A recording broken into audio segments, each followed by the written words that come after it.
Mes amis, il existe un élément absolument indéniable qui devrait normalement vous mettre en alerte.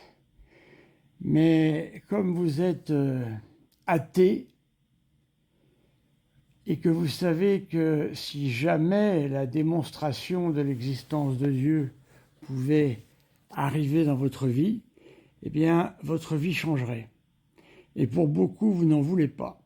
Et donc, cette position d'athéisme est extrêmement confortable pour, en fin de compte, n'avoir aucune morale, ou alors une morale à soi, personne n'est sans morale, sans avoir à rendre compte à qui que ce soit. Le fait que le débat avec M. Jacques Le Fou, Mme Casus-Ledy, même Amir Laposta, dans les conditions que je demande, n'aura jamais lieu, devrait être une démonstration définitive pour vous. En effet, lorsque le magicien agit, le magicien de la parole s'entend, il a besoin de tout son matériel et de tous ses artifices. Moi, tel que vous me voyez, je suis. Si vous me rencontrez un jour, vous me reconnaîtrez tout de suite.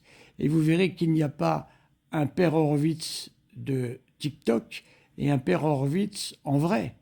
Alors que quand on voit nos amis les apostats être pris face à un débatteur, c'est pas le débatteur du siècle quand même, le maître Dividio, on voit qu'ils perdent déjà une grande partie de leurs moyens. Et pourtant, je pense qu'ils étaient 3 contre 1 ce jour-là. Eh bien, on voit bien que leurs arguments portent beaucoup moins. Pourquoi ? Eh bien, c'est simple. Leur décor est indispensable à leur show. J'ai déjà démontré que, pour moi, c'est une organisation, cette démarche. Ce n'est pas une démarche de gens qui individuellement se sont dit il faut que nous luttions contre telle religion, voilà, pour comme ils disent, le baratin habituel, pour les droits de l'homme et je ne sais quoi. La démonstration, c'est leur arrivée subite. Comme ça, tout d'un coup, ils sont arrivés. Ce n'est pas une longue préparation, l'un après l'autre. Non, non, ils sont très vite arrivés. Le moteur dans cette affaire est M. Jacques Le Fou. Jacques Le Fou, qui est un homme politique, en fin de compte, qui se bat pour que la politique change depuis le Canada dans son pays, qui est l'Algérie. Bon. Et nous remarquons, enfin je remarque, de manière, malheureusement je ne sais pas faire ce travail en vidéo, mais il serait très facile à quelqu'un qui sait le faire de montrer qu'il y a des tics verbaux.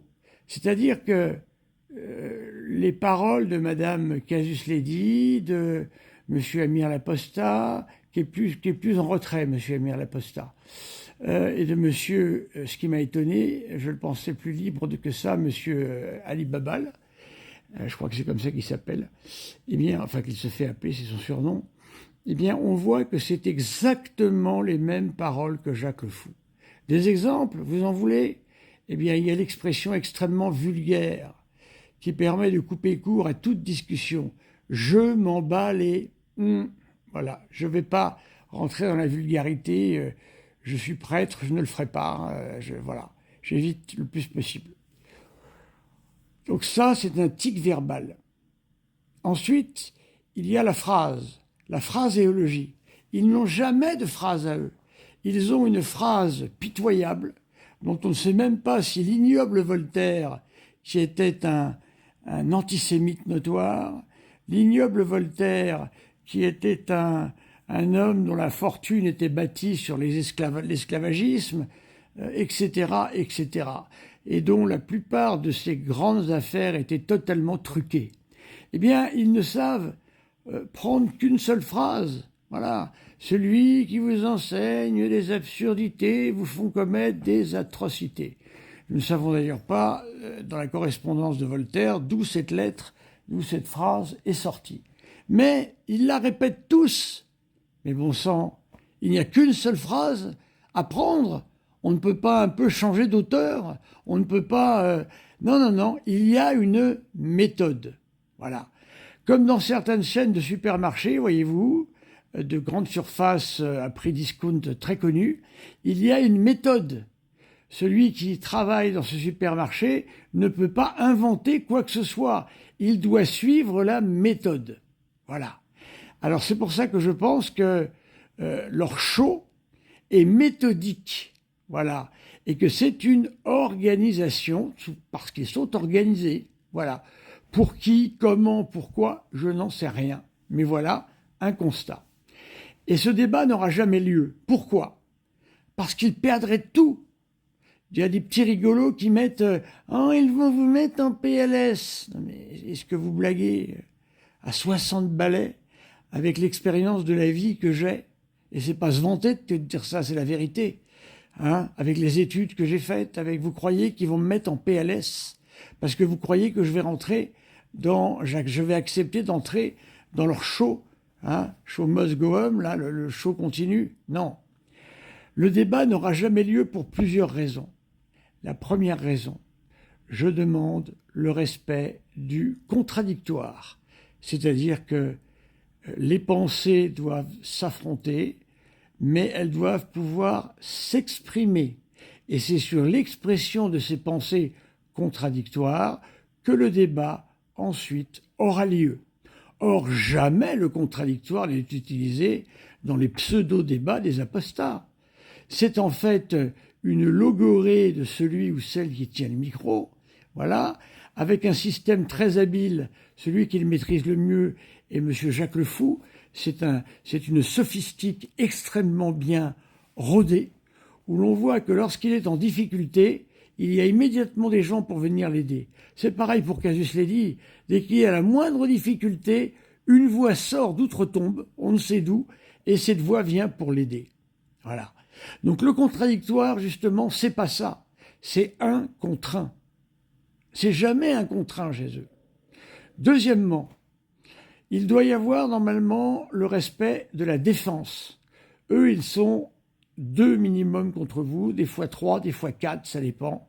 Hein, et des gens très motivés, qui sont des gens qui sont revenus de religion, la religion musulmane la plupart du temps, et qui sont très remontés. Voilà. Donc, il n'y a jamais le principe d'égalité. Celui qui est sur la sellette devrait avoir droit à un avocat, c'est-à-dire quelqu'un qui peut le défendre. Jamais cela n'est possible.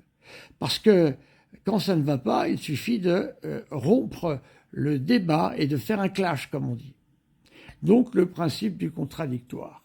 Troisièmement, l'égalité de parole. Si Mme Casus-Belli parle 5 minutes, je dois parler 5 minutes.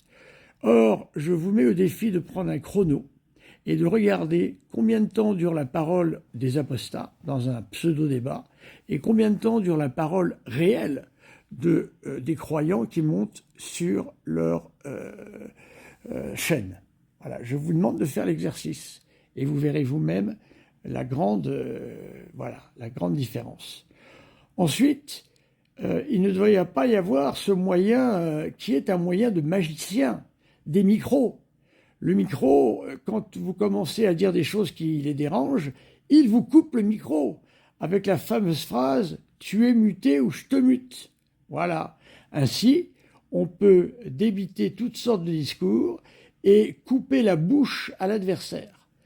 Où a-t-on vu, dans un débat, que l'on peut éteindre un micro pour ne pas laisser parler l'adversaire et soi-même parler par-dessus lui? Nulle part, à part dans des débats truqués. Voilà, mes amis.